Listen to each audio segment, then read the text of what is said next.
Hello friends, this is மகா. எல்லோரும் எப்படி இருக்கீங்க? நல்லா இருக்கீங்களா? நம்ம இங்கிலீஷ் பேசலாம் சேனலில் பார்த்தீங்கன்னா 30 days free spoken English class போய்க்கு. இன்றைக்கி பார்த்தீங்கன்னா நம்ம டென்சஸோட கடைசி டென்ஸ் நம்ம பார்க்க போகிறோம். என்ன அப்படின்னா ஃப்யூச்சர் பர்ஃபெக்ட் கண்டினியூஸ் டென்ஸ்.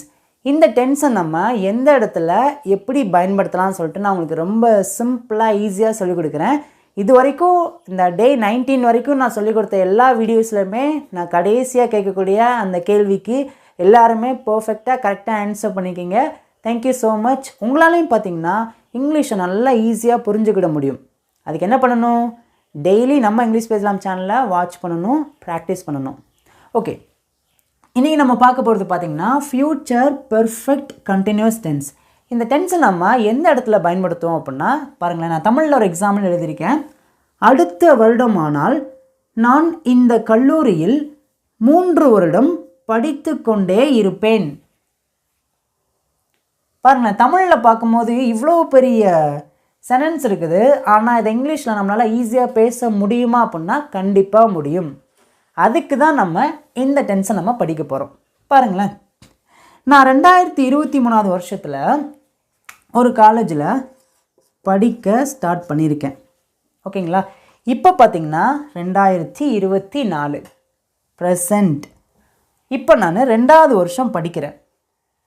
நல்லா கவனிங்க, 2025 வருஷம் வந்துச்சுன்னா நான் அந்த காலேஜில் 3 வருஷம் படித்து கொண்டே இருப்பேன். இப்போ உங்களுக்கு இந்த சென்டென்ஸ்லேருந்து நான் ஒரு சின்ன ஒரு விஷயத்தை சொல்லிக் கொடுக்குறேன். ஒரு செயலை நம்ம கடந்த காலத்தில் ஸ்டார்ட் பண்ணி அந்த செயல் ப்ரெசண்ட்லேயே நம்ம கண்டினியூ பண்ணுறோம். ஃப்யூச்சர்லேயும் பார்த்திங்கன்னா அந்த செயலை நம்ம கண்டினியூ பண்ணுறோம் அப்படின்னு சொல்ல வரும்போது தான் இந்த டென்ஸை நம்ம பயன்படுத்துகிறோம். பாருங்கள், அடுத்த வருடமானால் நான் இந்த கல்லூரியில் 3 வருடம் படித்து கொண்டே இருப்பேன். ஒரு செயலை நீங்கள் கடந்த காலத்தில் செய்ய ஸ்டார்ட் பண்ணி அப்படியே தொடர்ச்சியாக ப்ரெசண்ட்லேயும் நீங்கள் அந்த செயலை செய்கிறீங்க. அந்த காலேஜில் ப்ரெசண்ட்டில் 2nd இயர் படிக்கிறீங்க. அப்படியே பார்த்திங்கன்னா கண்டினியூவாக ஃப்யூச்சர்லேயும் அந்த செயலை நீங்கள் தொடர்ந்து செய்து கொண்டிருப்பேன் அப்படின்னு சொல்ல வரும்போது தான் இந்த டென்ஸை நம்ம பயன்படுத்துகிறோம். புரிஞ்சிருச்சாங்க? இன்னுமே சிம்பிளாக சொல்கிறேன் பாருங்களேன். அடுத்த வருஷம் வந்துச்சுன்னா நான் இந்த கம்பெனியில் 5 வருஷம் வேலை செய்து கொண்டே இருப்பேன்னு சொல்லுவீங்க பார்த்தீங்களா? ஒரு 4 வருஷத்துக்கு முன்னாடி நீங்கள் ஒரு கம்பெனியில் வேலைக்கு ஜாயின் பண்ணிட்டீங்க. இப்போ ப்ரெசண்ட் 4வது வருஷம் போய்க்கிருக்கு. அடுத்த வருஷம் வந்துச்சுன்னா நான் அந்த கம்பெனியில் 5 வருஷம் வேலை செய்து கொண்டு இருப்பேன்னு சொல்லுவீங்க பார்த்தீங்களா? இந்த மாதிரி இடத்துல தான் நம்ம இந்த டென்ஸை நம்ம பயன்படுத்த போகிறோம். உங்களுக்கு நல்லா ரொம்ப சிம்பிளாக ஈஸியாக புரிஞ்சிருக்கு அப்படின்னா கமெண்ட்ஸில் அண்டர்ஸ்டாண்ட், எனக்கு புரியுது, உங்களுடைய கருத்துக்களை மறக்காமல் சொல்லுங்கள். ஓகே, இதுக்கப்புறம் நான் உங்களுக்கு இன்னொன்று சொல்லிக் கொடுக்க போகிறேன். அது ரொம்ப முக்கியம். அது உங்களுக்கு புரிஞ்சிருச்சு அப்படின்னா இந்த டென்ஸை நீங்கள் ஈஸியாக படிச்சிடலாம். பார்க்கலாமா? ஓகே ஃப்ரெண்ட்ஸ், இந்த டென்ஸை நீங்கள் நல்லா புரிஞ்சுக்கணும் அப்படின்னா இந்த 2 பாயிண்ட் மட்டும் உங்களுக்கு என்னென்னு தெரிஞ்சால் போதுங்க, ஈஸியாக புரிஞ்சுக்கலாம். பாருங்களேன், பை அப்படின்னா தமிழில் ஆல் அப்படின்னு சொல்லுவோம். இங்கே கவனிங்க, அடுத்த வருடமானால் நம்ம சொல்லுவோம் பார்த்தீங்களா? அடுத்த வருஷம் ஆச்சுன்னா இது எப்படி சொல்லலாம்? by next year. by next year, அடுத்த வருடமானால். புரிஞ்சிருச்சாங்க? அடுத்து கவனிங்க, அடுத்த மாதமானால். சொல்லுங்க பார்க்கும். அடுத்த மாதம் வந்துச்சுன்னா சொல்லுவோம் பார்த்தீங்களா? by next month. அவ்வளோதாங்க. இதை கவனிங்க, அடுத்த ஜூன் வந்தால். அடுத்த ஜூன் வந்துச்சுன்னா எப்படி சொல்லலாம்? By next June. இப்போ அடுத்த வாரமானால்னா எப்படி சொல்லலாம்? By next week. இப்போ நீங்கள் நல்லா கவனிங்க, அடுத்த வருடமானால் நான் இந்த கல்லூரியில் 3 வருடம் படித்து கொண்டே இருப்பேன். இந்த இடத்துல நீங்கள் என்ன நல்லா கவனிக்கணும் அப்படின்னா அடுத்த வருடமானால் இதை எப்படி பேசணும்? இதை நம்ம தெரிஞ்சுக்கிட்டால் தான் இந்த சென்டென்ஸை நம்ம பேசவே ஆரம்பிக்க முடியுங்க, கரெக்டாக பேச முடியும். நம்ம இந்த டென்ஸில் எந்த சென்டென்ஸ் நம்ம தமிழில் பேசினாலுமே பார்த்திங்கன்னா அடுத்த வாரம் ஆச்சுன்னா, அடுத்த மாதம் ஆச்சுன்னா, அடுத்த வருஷம் ஆச்சுன்னா, அடுத்த ஒரு 10 வருஷம் ஆச்சுன்னா, இப்படி நம்ம பேசுவோம் பார்த்தீங்களா? அது எல்லாத்துக்குமே நமக்கு இந்த பை அப்படிங்கிறது தான் வச்சு தான் பேசணும். எப்படி சொல்லலாம்? அடுத்த வருஷமானால், பை நெக்ஸ்ட் இயர், அடுத்த வருஷமானால். ஓகே, இப்போ உங்களுக்கு பை அப்படின்னா என்னன்னு தெளிவாக தெரிஞ்சிருச்சாங்க? Okay, super. இப்போ அடுத்து நீங்கள் கவனிக்கிறது என்ன அப்படின்னா ஃபார். ஃபார் அப்படின்னா காக அப்படின்னு சொல்லிட்டு நான் தனி சாப்டரில் சொல்லி கொடுத்தேன். அதை இதோடு கூட நீங்கள் சேர்த்து யோசிக்கக்கூடாது. அது வேறு சாப்டர், இது வேறு சாப்டர். ஓகே, இங்கே கவனிங்க. 5 வருடமாக நமக்கு பர்டிகுலராக அந்த பீரியட் ஆஃப் டைம், அந்த டியூரேஷன் தெரியுதா? 5 வருஷம். 5 வருஷம் கரெக்டாக தெரியுது பார்த்தீங்களா? அப்போ 5 வருஷம் அப்படிங்கிறத பேசுகிறதுக்கு முன்னாடி இந்த ஃபார் அப்படிங்கிறத நம்ம பேசிட்டு தான் 5 years அப்படின்னு சொல்லணும். For 5 years. இப்போ அடுத்து கவனிங்க. 10 மாதமாக, 10 மாதங்களாகன்னு சொல்லுவோம் பார்த்தீங்களா? For 10 months. இப்போ அடுத்து கவனிங்க. 3 நாட்களாக, ஃபார் 3 days. இப்போ உங்களுக்கு பைக்கும் ஃபார்க்குள்ள அந்த டிஃப்ரென்ஸ் தெரிஞ்சா? இங்கே கவனிங்க. அடுத்த வருஷமானால் நான் இந்த கல்லூரியில் 3 வருடம் சொல்லியிருக்கேன் பார்த்தீங்களா? 3 வருஷம், அந்த பீரியட் ஆஃப் டைம் தெரியுது, இந்த டியூரேஷன் தெரியுது பார்த்தீங்களா? 3 வருஷம் அப்படின்ட்டு. இந்த இடத்துல தான் நம்ம ஃபார் 3 years அப்படின்னு பேசணும். இப்போ உங்களுக்கு அடுத்த வருடமாக அப்படிங்கிறதுக்கு இங்கிலீஷில் எப்படி பேசணும்னு தெரிஞ்சிருச்சு. 3 வருடம் அப்படிங்கிறது நமக்கு இங்கிலீஷில் எப்படி பேசணும்னு தெரிஞ்சிருச்சு.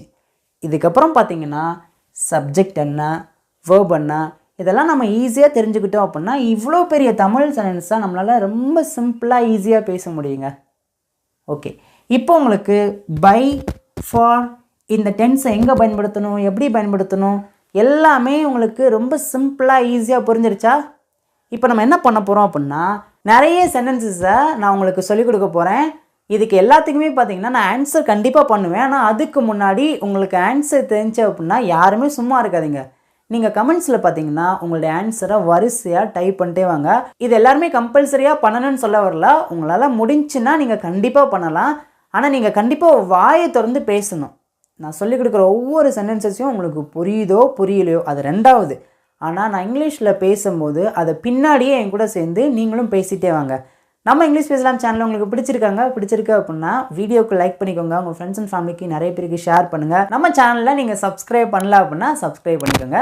இப்போ நம்ம வீடியோக்குள்ளே போகலாம். இந்த டென்ஸில் நாம் ஒரு சென்டென்ஸ் பேசணும் அப்படின்னா அதோட ஸ்ட்ரக்சர் இப்படி தாங்க இருக்கணும்.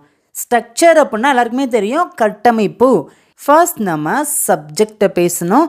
சப்ஜெக்ட் அப்படின்னா I, we, you, they, he, she it. சப்ஜெக்டை பேசின உடனே வில் ஹாவ் பீன் அப்படிங்கிறத பேசணும். Will have been. இப்போ என் கூட சேர்ந்து சொல்கிறீங்களா? I will have been, we will have been, you will have been, they will have been, he will have been, she will have been, it will have been. சப்ஜெக்டை பேசுகிறீங்க, அதுக்கப்புறம் கண்ணை மூடிட்டு will have been அப்படிங்கிறத பேசுகிறீங்க. இதுக்கப்புறம் வேர்போட ING மட்டும் add பண்ணால் போதும். இப்போ உங்களுக்கு இந்த சென்டென்ஸோட ஸ்ட்ரக்சர் நல்லா தெரிஞ்சிருச்சாங்க? இப்போ நான் தமிழில் ஒரு சென்டென்ஸ் எழுதுகிறேன். அடுத்த வருடமானால் நான் இந்த கம்பெனியில் 5 வருஷம் வேலை செய்து கொண்டே இருப்பேன். நல்லா புரிஞ்சிருச்சாங்க? ஓகே, இப்போ எல்லாருமே சென்டென்ஸ் பேச ஆரம்பிக்கலாமா? உங்களுக்கு ஆன்சர் தெரிஞ்சுன்னா கமெண்ட்ஸில் அப்படியே வரிசையாக டைப் பண்ணிட்டே வாங்க. யாரும் சோர்ந்து போகாதீங்க. உங்களால் சீக்கிரமாக எல்லா டென்ஸையும் நல்லா லேர்ன் பண்ணி கொஞ்சம் கொஞ்சமாக இங்கிலீஷில் நீங்கள் பேச போகிறீங்க. கான்ஃபிடெண்ட்டாக வீடியோ பாருங்கள், ஆன்சர் பண்ணுங்கள். ஃபஸ்ட் நம்ம இந்த டென்ஸில் என்ன பேசணும் அப்படின்னா அடுத்த வருடமானால் அப்படிங்கிறத மென்ஷன் பண்ணியிருக்கோம் பார்த்தீங்களா? அதை பேசிட்டு அதுக்கப்புறம் நம்ம சப்ஜெக்ட் அப்படியே நம்ம ஸ்ட்ரக்சர் ஃபாலோ பண்ணலாம். அடுத்த வருடமானால் எப்படி சொல்லலாம்? அடுத்த வருடம் அப்படின்னா நெக்ஸ்ட் இயர் அப்படின்னு சொல்லலாம். இங்கே நம்ம அடுத்த வருடமானால் அப்படின்னு சொல்லியிருக்கோம். இப்படி பேசும்போது நம்ம பை நெக்ஸ்ட் இயர் அப்படின்னு தான் சொல்லணும். பேசுங்க பார்க்கும். பை நெக்ஸ்ட் இயர் அடுத்த வருஷமானா இப்போ அப்படியே சப்ஜெக்டை வச்சு அப்படியே ஃபாலோ பண்ணுங்க. இந்த சென்டென்ஸில் சப்ஜெக்ட் என்ன? நான். நான் அப்படின்னா ஐ அப்படின்னு சொல்லலாம். சப்ஜெக்டை பேசின உடனே என்ன பேசிடணும்? கண்ணை மூடிட்டு வில் ஹாவ் பீன். இப்போ எல்லோரும் சேர்ந்து பேசுங்க. By next year I will have been. இதுக்கப்புறம் இந்த சென்டென்ஸில் என்ன வேர்ப் இருக்குது? வேலை செய்கிறது. வேலை செய்கிறதுக்கு என்ன இங்கிலீஷில் சொல்லுவோம்? ஒர்க். அதோட ஒரு ஐஎன்ஜி ஆட் பண்ணுங்கள். ஒர்க்கிங். அகைன் எல்லோரும் ஃபர்ஸ்ட்லேருந்து பேசலாமா? By next year I will have been working. இதுக்கப்புறம் நான் எங்கே வேலை பார்ப்பேன்னு சொல்லியிருக்கேன்? இந்த கம்பெனியில். இந்த கம்பெனி அப்படின்னா எப்படி சொல்லலாம்? In this company. ஓகே, ஃபர்ஸ்ட்லேருந்து ஸ்டார்ட் பண்ணுங்கள். By next year I will have been working in this company. நீங்கள் தமிழில் பார்க்கும்போது பெரிய சென்டென்ஸ் மாதிரி தெரியுங்க. ஆனால் இங்கிலீஷில் பார்த்தீங்கன்னா நம்ம சென்டென்ஸோட ஸ்ட்ரக்சர் வச்சு பேசும்போது சிம்பிளாக பேசலாம். By next year I will have been working in this company. இங்கே என்ன மிச்ச பேலன்ஸ் இருக்குது? சூப்பருங்க, கரெக்டாக சொல்லிட்டீங்க. 5 வருடமாக. 5 வருடம்னா எப்படி சொல்லலாம்? 5 இயர்ஸ். இப்போ 5 இயர்ஸ் அப்படிங்கிறதுக்கு முன்னாடி நம்ம என்ன பேசணும்? For 5 years. எல்லாரும் சேர்ந்து பேசலாமா? By next year I will have been working in this company for 5 years. நீங்கள் இங்கிலீஷில் இன்றைக்காவது இவ்வளோ பெரிய சென்டென்ஸை நீங்கள் பேசி பழகிருக்கீங்களா அல்லது எழுதி பழகிருக்கீங்களா அப்படின்னா அது ஒரு பெரிய கேள்விக்குறி தாங்க. நம்ம இங்கிலீஷ் பேசலாம் சேனல் இருக்குது. நீங்கள் எதை குறித்து ஒரி பண்ணாதீங்க. நம்ம ரொம்ப ஃபாஸ்ட்டாக இங்கிலீஷ் கற்றுக்கிட்டு சீக்கிரம் பேசணும் அப்படிங்கிற எண்ணம் நமக்குள்ளே இப்போதைக்கு வேணாம். ஏன்னா எல்லாருமே பிகினர்ஸ் தான். நம்ம பொறுமையாக இந்த மாதிரி சின்ன சின்ன கான்செப்டை புரிஞ்சு படிக்கலாம். இந்த 30 days முடிஞ்சதுக்கப்புறம் நான் உங்களுக்கு நிறைய கிளாஸஸ் எடுக்க போகிறேன். Don't worry about. நான் உங்களுக்கு சீக்கிரமாக இங்கிலீஷில் எல்லாத்தையுமே சொல்லிக் கொடுக்க போகிறேன். இப்போ எல்லோரும் என் கூட சேர்ந்து பேசுகிறீங்களா? By next year I will have been working in this company for 5 years. ஈஸியாக புரிஞ்சிருச்சா? புரிஞ்சிருக்கு அப்படின்னா உங்களுடைய கருத்துக்களை கமெண்ட்ஸில் சொல்லுங்கள். இப்போ இன்னொரு எக்ஸாம்பிள் பார்க்கலாமாங்க. அடுத்த மாதம் ஆச்சுன்னா அவன் 5 மாதம் ஆங்கிலம் கற்றுக்கொண்டே இருப்பான். பேசலாமா? ஃபர்ஸ்ட் என்ன பேசணும்? அடுத்த மாதமானால் எப்படி பேசலாம்? By next month. அடுத்த மாதமானால் இங்கே என்ன சப்ஜெக்ட் இருக்குது? அவன். அவன் அப்படின்னா ஹி அப்படின்னு சொல்லுவோம். சப்ஜெக்டை பேசின உடனே கண்ணை மூடிட்டு என்ன பேசிடணும்? Will have been. மறந்துடாதீங்க. By next month he will have been. இதுக்கப்புறம் இந்த சென்டென்ஸில் என்ன வேர்ப் இருக்குன்னு பார்க்கணும். இங்கே என்ன வேர்ப் இருக்குது? கற்றுக்கொள்வதுக்கு என்ன இங்கிலீஷில் சொல்லுவோம்? லேர்ன். இந்த லேர்ன் கூட நம்ம ஒரு ஐஎன்ஜி மட்டும் ஆட் பண்ணலாமா? லேர்னிங். எல்லோரும் சேர்ந்து பேசுங்க. By next month he will have been learning. இதுக்கப்புறம் நீங்கள் என்ன பேசணும்? என்ன கற்றுக்கொண்டு இருப்பான்னு சொல்லியிருக்கோம்? இங்கிலீஷ். பேசுங்க, ஃபர்ஸ்ட்லேருந்து பேசுங்க. By next month he will have been learning English. இதுக்கப்புறம் எத்தனை மாதமாக அப்படிங்கிறதுக்கு இங்கே என்ன ஆன்சர் இருக்குது?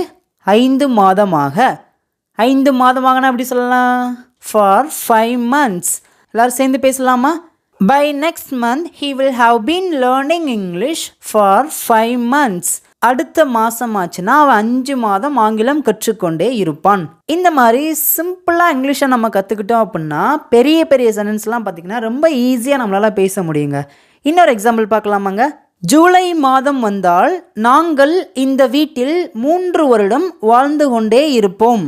இப்போ நம்ம மார்ச் மந்தில் இருக்கலாம். நம்ம சொல்கிறோம் ஜூலை வந்துச்சு அப்படின்னா இந்த வீட்டில் நாங்கள் 3 வருஷம் வாழ்ந்து கொண்டே இருப்போம் அப்படின்னு சொல்லியிருக்கோம். பேசலாமா?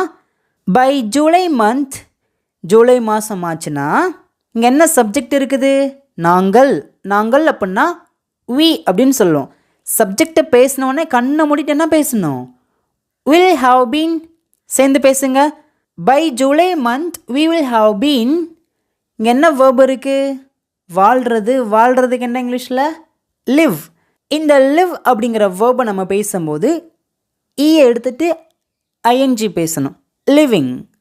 சொல்லுங்க, லிவிங். எல்லோரும் சேர்ந்து பேசலாமா? By July month we will have been living. இதுக்கப்புறம் எங்கே வாழ்கிறதா நம்ம சொல்லியிருக்கோம்?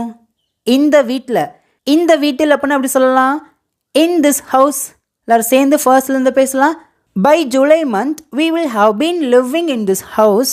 அதுக்கப்புறம் எத்தனை வருஷமான்னு மென்ஷன் பண்ணியிருக்கோம்? 3 வருடமாக. எப்படி பேசலாம்? For 3 years. எல்லாரும் சேர்ந்து பேசலாமா? By July month we will have been living in this house for 3 years. புரிஞ்சிருச்சாங்க? Next பார்க்கலாமா? அடுத்த மாதமானால் நாங்கள் 10 வருடம் கிரிக்கெட் விளையாடி கொண்டே இருப்போம். அடுத்த மாதமானால் நாங்கள் 10 வருஷம் கிரிக்கெட் விளையாடி கொண்டிருப்போம் அப்படின்னு சொல்லியிருக்கோம். எல்லாரும் சேர்ந்து பேசலாமா? By next month we will have been playing cricket for 10 years. உங்களுக்கு இங்கிலீஷில் பார்க்கும்போது எவ்வளோ பெரிய சென்டென்ஸ் மாதிரி தெரியுது. ஆனால் இதை உங்களால் ஈஸியாக புரிஞ்சு படிக்க முடியுதா? இதுக்கு தான் நம்ம இங்கிலீஷ் பேசலாம் சேனல் இருக்குது.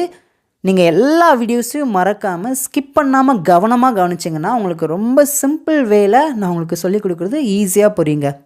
எல்லோரும் சேர்ந்து என் கூட பேசுங்க பார்க்கும். By next month we will have been playing cricket for 10 years. இப்போ இன்னொரு எக்ஸாம்பிள் பார்க்கலாம். டிசம்பர் மாதம் வந்தால் நான் அவர்களுடன் 3 வருடம் படித்து கொண்டே இருப்பேன். By December month I will have been studying with them for 3 years. தமிழில் பார்க்கும்போது பெரிய சென்டென்ஸ் மாதிரி தெரியுதுல்ல? நான் இதை ரொம்ப சிம்பிளாக புரிகிற மாதிரி சொல்லிக் கொடுக்குவா. டிசம்பர் மாதம் வந்தால் எப்படி சொல்லலாம்? By December month. இந்த சென்டென்ஸில் சப்ஜெக்ட் பார்த்திங்கன்னா நான் அப்படின்னா ஐ அப்படின்னு சொல்லியிருக்கோம். ஐ பேசணும், உடனே என்ன பேசணும் டக்குன்னு? will have been. By December month I will have been. இங்கே என்ன வேர்ப் இருக்குது? படிக்கிறது. படிக்கிறதுக்கு ஸ்டடின்னு தெரியும். ஸ்டடியோட ஒரு ஐஎன்ஜி ஆட் பண்ணுங்க. Studying. I will have been studying. யாரு கூட? அவர்களுடன். அவர்களுடன்னா எப்படி சொல்லலாம்? with them. with them அப்படின்னா அவர்களுடன். எத்தனை வருடமாக? 3 வருடமாக படித்து கொண்டே இருப்பேன். 3 வருடம்னா எப்படி சொல்லலாம்? for 3 years. 3 வருடமாக. எல்லாரும் சேர்ந்து பொறுமையாக பேசலாமா? By December month I will have been studying with them for 3 years. இப்போ ஃபைனலாக இன்னொரு எக்ஸாம்பிள் பார்க்கலாம். அடுத்த வருடமானால் அவன் இந்திய இராணுவத்தில் 10 வருடம் வேலை செய்து கொண்டிருப்பான். வேலை செய்து கொண்டிருப்பான், வேலை செய்து கொண்டே இருப்பான், ரெண்டுமே ஒன்று தான். நீங்கள் கவனிக்க வேண்டியது என்ன அப்படின்னா, ப்ரெசண்ட்டில் ஒரு செயலை செய்ய ஆரம்பித்து அதை ஃப்யூச்சர்லேயும் அவன் கண்டினியூ பண்ணுறான் அப்படின்னா அந்த இடத்துல நம்ம இந்த டென்ஸை வச்சு தான் பேசணும். இனிமேலுமே பார்த்தீங்கன்னா நமக்கு அந்த பீரியட் ஆஃப் டைம் தெரியுது பார்த்தீங்களா? 10 வருஷம் அப்படிலாம் தெரிய வருது பார்த்தீங்களா? இது எல்லாத்தையும் நம்ம கவனிக்கும் போது இந்த டென்ஸில் தான் நம்ம பேசணும் அப்படின்னு சொல்லிட்டு ஞாபகத்தில் வச்சுக்கோங்க. பேசலாமா? பை நெக்ஸ்ட் இயர், அடுத்த வருஷம் ஆச்சுன்னா he will have been working. அவன் வேலை செய்து கொண்டே இருப்பான். எங்க? இந்திய இராணுவத்தில். எப்படி சொல்லலாம்? in Indian army. he will have been working in Indian army. எத்தனை வருடமாகனா? 10 வருடமாக. 10 வருடமாகனா எப்படி பேசலாம்? for 10 years. எல்லாரும் சேர்ந்து பேசலாமா? by next year he will have been working in Indian army for 10 years. இன்னதோட சேர்ந்து பேசலாம். by next year he will have been working in Indian army for 10 years. ஈஸியாக புரிஞ்சாங்க? இந்த டென்ஸ் பார்த்தீங்கன்னா இவ்வளோ தாங்க. ஓகே ஃப்ரெண்ட்ஸ், இந்த டென்ஸை எனக்கு தெரிஞ்ச அளவுக்கு நான் உங்களுக்கு ரொம்ப சிம்பிளாக ஈஸியாக சொல்லிக் கொடுத்துட்டேன். இப்போ ஃபைனலாக உங்களுக்கான டெஸ்ட்டுங்க. நான் தமிழில் ஒரு சென்டென்ஸ் எழுதியிருக்கேன். பார்த்தோன்னே இவ்வளோ பெரிய சென்டென்ஸான்னு சொல்லிட்டு நினைக்காதீங்க. நான் ரொம்ப சிம்பிளாக ஈஸியாக நீங்களே ஆன்சர் பண்ண போகிறீங்க. பாருங்களேன். அடுத்த வருடமானால் அவர்கள் சென்னையில் 5 வருஷமாக வாழ்ந்து கொண்டே இருப்பார்கள் அப்படின்னு சொல்லியிருக்கோம். ஆன்சர் பண்ண ரெடியாக இருக்கீங்களா? எல்லாருமே காமெண்ட்டில் நீங்கள் இதை மறக்காமல் ஆன்சர் பண்ணுங்கள். ஃபஸ்ட் நம்ம எங்கேருந்து ஸ்டார்ட் பண்ணலாம்? அடுத்த வருடமானால் எப்படி சொல்லலாம்? By next year. By next year, அடுத்த வருடமானால். ஓகே, இப்போ நம்ம அடுத்து என்ன பேசணும்? சப்ஜெக்டை தான் பேசணும். சப்ஜெக்ட்னா என்னங்க இதில்? அவர்கள். அவர்கள்னா எப்படி சொல்லலாம்? தே. அடுத்த வருஷம் ஆச்சுன்னா அவங்க. ஓகே, இப்போ அதுக்கப்புறம் என்ன பேசணும்? will have been. சப்ஜெக்டை பேசின உடனே கண்ணை மூடிட்டு அது எந்த சப்ஜெக்டாக இருந்தாலும் பரவாயில்ல, will have been அப்படிங்கிறத பேசுங்க. They will have been. By next year they will have been. Okay, இதுக்கப்புறம் நீங்கள் என்ன பேசணும் அப்படின்னா வேர்பை பேசணும். இங்கே என்ன வேர்ப் இருக்குது? சென்னைங்கிறது வேர்பா? இல்லை. 5 வருஷம் வேர்ப் இல்லை. வாழ்ந்து கொண்டே இருப்பார்கள், வாழ்கிறது தான் வேர்ப் அப்படின்னு சொல்லுவோம். வாழ்கிறதுக்கு என்ன இங்கிலீஷில்? லிவ். சொல்லுங்க பார்க்கும். லிவ். ஆனால் இங்கே நீங்கள் நல்லா கவனிக்கணும், இந்த லிவ் அப்படிங்கிற வேர்போட ஐஎன்ஜி சேரும்போது ஈ வராது. By next year they will have been living. Okay, இப்போ நம்ம சப்ஜெக்டை பேசியாச்சு, வேர்பை பேசியாச்சு. இதுக்கப்புறம் என்ன பேசணும் அப்படின்னா அவங்க எங்கே வாழ்கிறாங்க அப்படிங்கிறத நம்ம மென்ஷன் பண்ணணும். எங்கே வாழ்கிறாங்க? சென்னையில். சென்னையில் அப்படிங்கிறத எப்படி பேசலாம்? இன் Chennai.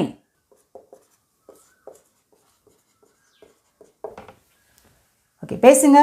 By next year they will have been living in Chennai.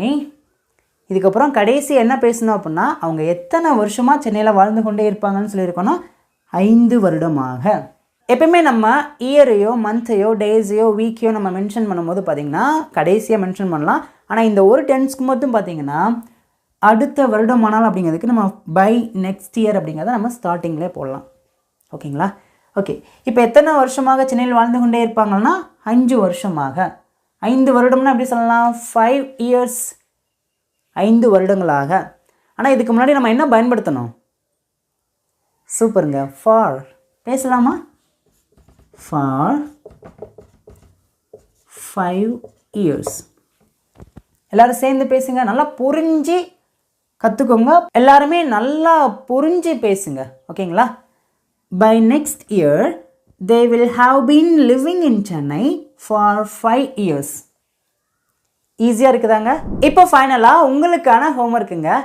அடுத்த மாதமானால் அவள் 10 மாதங்களாக ஆங்கிலம் கற்றுக்கொண்டே இருப்பாள். இந்த தமிழ் சென்டென்ஸ்க்கு இங்கிலீஷில் எப்படி பேசலாம்னு சொல்லிட்டு எல்லாருமே காமெண்ட்ஸில் உங்களுடைய ஆன்சர் பண்ணுங்கள். நாளைக்கு டே 21ல் உங்களை பார்க்குறேன். தேங்க்யூ.